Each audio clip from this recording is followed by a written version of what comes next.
আসসালামু আলাইকুম দর্শক ভাইরা, আমি আপনাদের সামনে উপস্থিত হয়েছি আমাদের টাঙ্গাইল বেবি স্ট্যান্ডের পাশেই আমাদের একটা প্রজেক্ট, রেডি প্রজেক্ট। বিল্ডিং ওনার নিজেরাও জানে না যে আমরা ভিজিটে আসছি। আপনারা দেখতে পাচ্ছেন লাল যে ঢেউটিন দেখতে পাচ্ছেন, সেটাই বাসা। আমরা একটু দেখব আসলে বাসাটা কেমন ফিনিশিং হয়েছে, কেমন কমপ্লিট হয়েছে। আসুন আমাদের সঙ্গে। আমরা ইতিপূর্বে আসছিলাম, এটা 3তলা ফাউন্ডেশন, যার 1তলা কমপ্লিট হয়েছে। উনি একজন প্রবাসী মানুষ, আমাদের দায়িত্ব দিয়েছিলেন। ইনশাআল্লাহ আমরা আমাদের কাজ কমপ্লিট করার পরে উনি ফিনিশিং জানি না কতটুকু করছে, এটাই দেখব আমরা।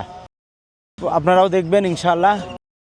ব্লকের বাড়ি, কমপ্লিট প্রজেক্ট। উনি প্লাস্টার করে নিছেন, দেখতে পাচ্ছি প্লাস্টার প্যারাপেট উনি কমপ্লিট করে নিছেন।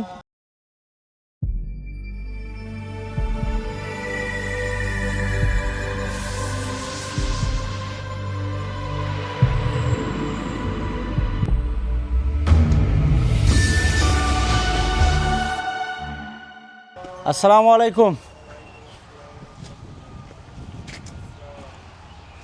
মুরব্বী, ভালো আছেন? আমি ইঞ্জিনিয়ার আহমেদ সিরাজ। মুরব্বীর পরিচয় একটু, বাসা আপনারই? আচ্ছা আচ্ছা আচ্ছা, আপনার ছেলেই বিদেশ থাকতো? আচ্ছা আচ্ছা আচ্ছা, আমরা এই বিটির থেকে আসছি আপনার কমপ্লিট বাসা ভিজিট করতে, যে কোনো সমস্যা আছে কি না, মানে সামগ্রিক ব্যাপারটা দেখতে আসেন। দর্শক ভাইরা, দেখতে পাচ্ছেন উনি বিল্ডিং ওনার আমাদের সাথে ছিলেন, এবং মোটামুটি উনি অনেক সুন্দর করছেন। দরজাটা সুন্দর লাগতেছে, বাকি কিছু ডিজাইনের কাজ করছেন, এবং আমরা আদার্স কাজও দেখব। কোনো প্লাস্টার করে ফেলছেন। আমরা একটা জিনিস ফিল করতেছি, মনে হচ্ছে ঠান্ডা, বাইরে গরম বেশি, এখানে একটু ঠান্ডা পাচ্ছি।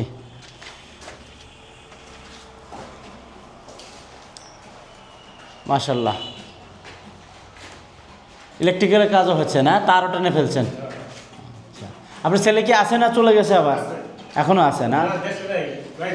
বাইরে চলে গেছে। আমি ওই সময় আসছিলাম, তখন আমাকে বললো, ইঞ্জিনিয়ার বললো যে আপনারা নদী পার হয়ে যাওয়া লাগে নাকি, বলতো যে এখন আর আসতে পারবে না, নদী পার হয়। দর্শক ভাইরা, ওনাদের নদীর ওই সাইডে বাসা, তো ওইখানে শহরের সাইডেও করলেন। এটা মুরব্বী কয়তলা ফাউন্ডেশন তো হয়েছিল? 3তলা। যাক, 1তলা কমপ্লিট হলো। আচ্ছা, যদিও এখনও মোটামুটি ফিনিশিংয়ের কাজ চলতেছে, টাইলসের কাজ। বাথরুমের কি কোনো কাজ হয়েছে? পাইপের কাজ করতেছেন না? এলে সুন্দর করে জাম দেবেন, এদিক দিয়ে মশলা দিয়ে একদম টাইট করে ফেলবেন। প্লাস্টারের কাজ হয়েছে, সুন্দর কাজ হয়েছে। মুরব্বী, কেমন গরম কেমন মনে হয়? এখনও যেহেতু দরজা জানালা লাগান নাই, যখন ব্যবহার করবেন তখন বুঝতে পারবেন। ঠান্ডা যে থাকবে এবারে বাসা, এটা একটা বেশি অ্যাডভান্টেজ পাবেন যখন ঠান্ডা হবে।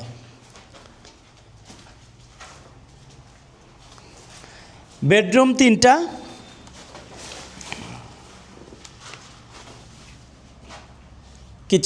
কিচেনের ফিনিশিং চলে, টাইলস লাগানো হবে, প্লাম্বিংয়ের কাজ চলতেছে, ইলেকট্রিক্যাল কাজ মোটামুটি কমপ্লিট, সুইচ তার সব কমপ্লিট। ওয়াও, অনেক সুন্দর, অনেক সুন্দর। আসলে ভাগ্য লাগে মুরব্বী, ভাগ্য লাগে যে বাসার পাশে মানে পুকুর, পানি দেখা, এটা একটা ভাগ্যও লাগে। হ্যাঁ, অনেক সুন্দর। 2টা উইন্ডো, বেডরুমগুলো স্ট্যান্ডার্ড সাইজের। এখানে 3টা বেডরুম আছে, ডাইনিং স্পেস আছে। আচ্ছা দাঁড়ান, নিচে দেখে উপরে যাব।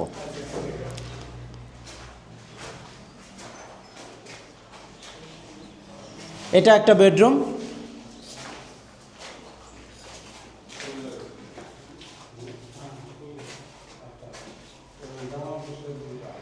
অনেক সুন্দর, ভালো সুন্দর। চলেন।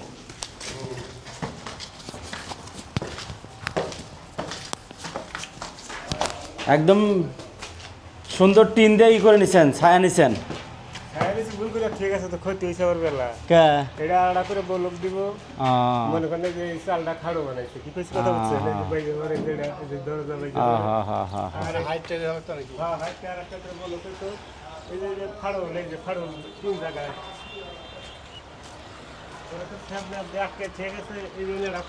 শোনেন আমি আপনাকে বলি, আমি বুঝছি এই ফাটল আসবে, এটা ভেঙে পড়বে না। কেন আসবে আমি বলি, এই যে উপরে মাথা বান্ধা দিতে হবে, আপনি প্যারাপেট করে নিছেন, কথাটা বুঝছেন? প্যারাপেটকে আমরা কোম্পানি করে দেয় না এই প্যারাপেট। আমি আমার কথাকে বোঝার চেষ্টা করি।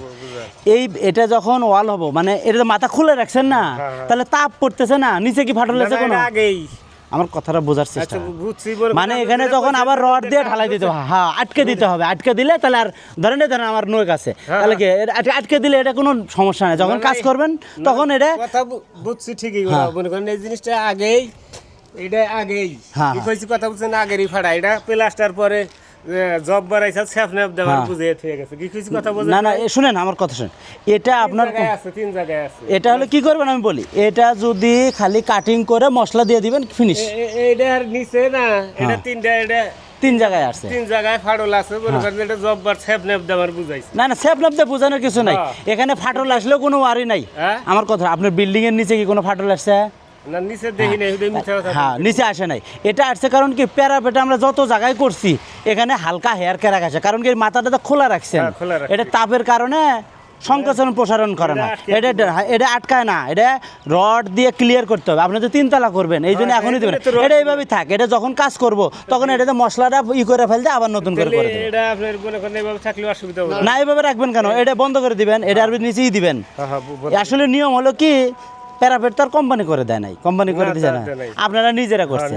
তাহলে এটা হলো নিয়ম, হলো আমরা যদি প্যারাপেট করে দেই, এটা টপে একটা রড দিয়ে কাটতে হবে, এটা রড দিয়ে ঢালাই করে দেবে, লাইফ গ্যারান্টি, আর ফাটবে না। এটা মানে বান্ধন বুঝছেন, বান্ধন থাকলে একে একটা আসতো না, বান্ধন তো নাই, খালি তো আসতেই পারে, আসবেই, এটা গ্যারান্টি, এটা কেউ করতে পারে। তাও তো সব জায়গায় আছে না, কয়েক জায়গায় হয়তো হচ্ছে। ব্লক কি ফাটছে? ব্লকে ঠিকই না, এটা জয়েন্ট, ব্লকের জয়েন্ট, 2 ব্লকের জয়েন্ট, ব্লক ফাটে না, ব্লক ফাটবে না। ধরেন আমি যদি এই জয়েন্ট দিতে পারি, তাহলে এটা মশলা ফাট করে আবার জয়েন্ট দিতে পারবো না, ব্যাস। আর এটা রড দিয়ে ঢালাই করে দিলে ক্লিয়ার। আপনি যে উপরে ডাকছেন আমি বুঝতে পারছি আপনি কেন ডাকছেন, আমি জানি তো, অনেক বিল্ডিংই দেখি না, এটা উপরে আসতেই পারে 2-1টা, বাট বাকি কাজ আপনার ছাদ ফাটা নাই, কোনো নাই, বাকি কাজ সুন্দর আছে। এটা আরেকটু তখন হাই করে নিলে দিতে পারতো। যাক, এটা তো টেম্পোরারি, এটা একটু উঁচা করে করে দেন। এটা করে ব্লক দিলি পরে এই চালটা এই যে কম বেশ হইছে, ঠিক কইছি কথা বুঝছেন? এটা বড় সাইন্স এই যে এটা খাড়ো করে উঠাইছে পরে কথা বলছি, কিন্তু আপনি এই জিনিসটা এভাবে রাখেন। হ্যাঁ, এটা একটু বাঁকা করে দেন যাতে হাতে বাড়ি দিয়ে বাঁকা করে দেন, হ্যাঁ বাঁকা করে দেন।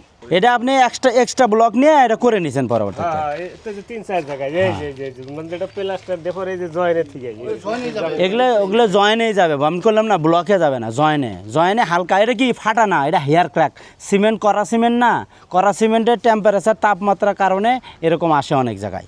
ধরেন এটা যদি না আসতে চায় তাহলে মাঝখানে গ্যাপ রাখতে হবে, জয়েন্ট রাখতে হবে, মানে আপনি যে তাপ পালে যে হয় ওই রকম রেল লাইনে ফাঁকা রাখে না, ওর ফাঁকা রাখতে হবে, যে কন্টিনিউ যেটা, মানে এটা যখন তাপ পায় তখন বড় হয় আবার ছোট হয়, মানে তাপের কারণে টেম্পারেচার বেশি হওয়ার আপনার আটকে দিন না, আটকাই দিবেন এখানে পলিথিন দিয়ে, যাতে নিচ পর্যন্ত না যায়, দিয়ে এটা মশলা দিয়ে আপনি নিজেই পারবেন, একটা মিস্ত্রি নিয়ে এসে একদিন ঢালাই করে দিবেন, বাস। মানে এর ভিতরে যাতে আর পানি না গেল, এটা দিয়ে একটু করে দিবেন, মানে স্লোপ করে দিবেন, যাতে পানিটা গড়ে চলে যায়।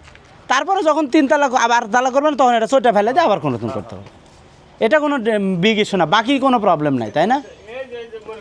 ওই জয়েন্টে মুরব্বি দেখেন, এই দেখেন ব্লক ফাটে না, মুরব্বি দেখেন, এটা জয়েন্ট না, এই দেখছেন ব্লকের জয়েন্টে ওটা হচ্ছে টেম্পারেচারের কারণে, আর এটা আসতো না। আপনি যদি ওই যে রড দিয়ে দিতেন, রড দিয়ে পরামর্শ করতেন, হ্যাঁ, তাহলে আমাদের সাথে পরামর্শ করলে আর সমস্যা এটা হতো না।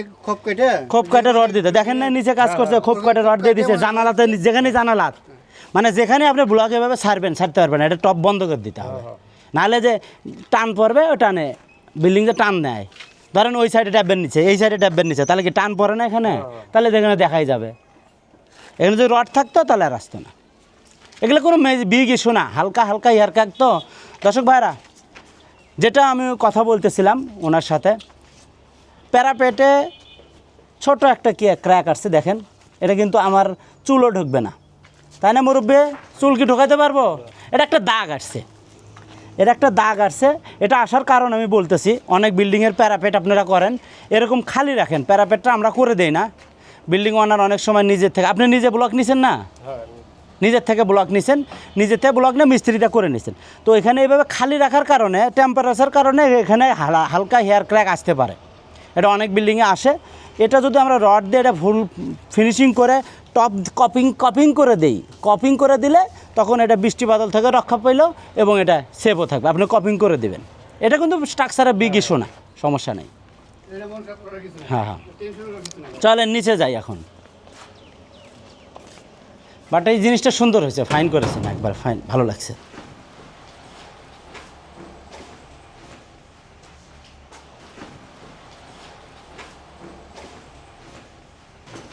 আপনার ছেলে কবে আসবে, আবার কবে যাবে বিদেশে? না, বিদেশি তো আছে। বিদেশি আছে না? হ্যাঁ, গেছে। আচ্ছা, আবার কি আসবে উনি? আসবে 1 বছর পর। বিয়ে শাদী করছে? হ্যাঁ, বিয়ে শাদী করছে। আচ্ছা আচ্ছা, এখানে কবে শিফটেড হবেন? দেরি হবো কিছুদিন, আর 2-3 মাস। 2-3 মাস ক্লিয়ার হয় নাই। আচ্ছা, এখন আমি একটু ওই দিন আপনাকে পাইনি, সামগ্রিক যে বিল্ডিং করলেন কাজ সব কিছু মিলা কেমন আপনার মনে হচ্ছে? যাইতেছে মোটামুটি ভালোই আর কি। ভালোই আর কি। আচ্ছা, এরকম একটা বিল্ডিং করতে আপনাদের এই অঞ্চল, ওই যে ওখানে হচ্ছে প্রায় 25 থেকে 30 লক্ষ টাকা মতো লাগে, এরকম আমি শোনা কথা। আপনাদের এলাকায় বিল্ডিং করতে খরচ বেশি, তার পক্ষান্তরে এখানে কেমন কেমন ফ্যাসিলিটিস পাইলেন? ফ্যাসিলিটি আর মনে করেন যে এটার কত খরচ পড়লো? ওগুলো এটার মতো এটা, ওটার মতো ওটা, কাজই ভাগ ভাগ, কথা বুঝছেন না? ওই তুলনা দিয়ে লাভ হবে না, ওর মধ্যে রড বেশি, হ্যাঁ, সব কাজই বেশি। কি কইছি কথা বুঝছেন? এটার এক সাইজ, ওটার এক সাইজ। তা ঠিক আছে। হ্যাঁ, আমার রড যদি ধরেন না, আমার যে একটা মেডিসিন খাইলে আমার অসুখ সেরে সব, আমি যদি 5টা খাই তাহলে কি দরকার আছে? না। আপনার যে বিল্ডিং করছি ছাদ হয়ে গেছে, অনেক দিন ছাদ খুলে দিয়েছেন, কোনো ক্র্যাক আসে নাই, কিছু আসে নাই। আপনার যদি, আমরা এই জন্য তো ইঞ্জিনিয়ার, যে আমরা কি করি, আমরা লোড ক্যালকুলেশন করে ডিজাইন করে বাড়ি করি, এই জন্যই তো মানে অল্প টাকায় আমরা করে দিতে পারি। না হলে তো 30-35 লাখ 40 লাখ টাকা চলে যায়। আপনার আনুমানিক কত টাকা খরচ হলো প্লাস্টার দিয়ে সব মিলা? এটা তো ছেলে বলতে পারবো। আপনার কাছে হিসাব, দর্শক ভাই ওনার কাছে হিসাব নাই, আমি চেষ্টা করতেছিলাম আপনাদের উদ্দেশ্যে কিছু প্রশ্ন করার, তো যতটুকু আছি আলহামদুলিল্লাহ। ধন্যবাদ মুরব্বী, অনেক ধন্যবাদ। ইনশাআল্লাহ আমরা আসলে অন্য প্রজেক্টে যাচ্ছিলাম, ভাবলাম আপনাদেরটা দেখে যাই, তা দেখলাম আমরা কোনো জায়গায় ক্র্যাক পাইনি, প্যারাপেট ছাড়া বাকি কোনো জায়গায় আমাদের এখানে কোনো ক্র্যাক পাইনি। তারপরেও যদি হালকা হেয়ার ক্র্যাক আসে তো এটা ওয়ারি হওয়ার কিছু নাই, আসতে পারে, বিল্ডিং সেটেলমেন্ট হবে। তা আলহামদুলিল্লাহ কোনো সমস্যা নাই, প্লাস্টার করে ফেলছেন উনি। আসলে দর্শক ভাই এরকম আপনারাও প্লাস্টার করে নেবেন, করে নিলে আরও ভালো, রং ভালো হয়, সুন্দর হয়। পুরো বাড়ি উনি প্লাস্টার করে ফেলছে, ভিতর আউটসাইড, ভিতর সাইড। ধন্যবাদ দর্শক ভাইরা, আপনারা দেখতে পেলেন আসলে কমপ্লিট বাড়ি, এখনও ফুল কমপ্লিট হয় নাই। এই যে আমাদের ব্লক অলরেডি আছে, লোড বেয়ারিং ব্লকে এই বাড়িটা তৈরি, প্লাস্টারও ডিজাইন করে নিছে। বিল্ডিং অনারকে পাইছিলাম, তার সাথে কথা হলো। আপনারা চাইলে এই প্রজেক্টটা ভিজিট করতে পারেন, টাঙ্গাইলে এটা প্রজেক্ট। বেবি স্ট্যান্ড থেকে যে রোডটা আসলো, হ্যাঁ, ওয়ালা বালুচারা বেবি স্ট্যান্ড থেকে আসলেই রাস্তার সাথে একটা পেট্রোল পাম্প আছে, পেট্রোল পাম্পের পাশেই এই আমাদের এই প্রজেক্টটা অনেক সুন্দর হয়েছে, দেখতেও সুন্দর, রং করলে আরও সুন্দর ফুটে উঠবে ইনশাআল্লাহ। যেসব ভাইরা প্রজেক্ট ভিজিট করতেছেন সরাসরি চলে আসতে পারেন, চলে আসলে আপনারা দেখতে পাবেন এরকম একটা প্রজেক্ট। ধন্যবাদ, আমি ইঞ্জিনিয়ার আহমেদ সিরাজ ছিলাম, এবিটি ব্লক ফ্যাক্টরি, টাঙ্গাইল। আসসালামু আলাইকুম।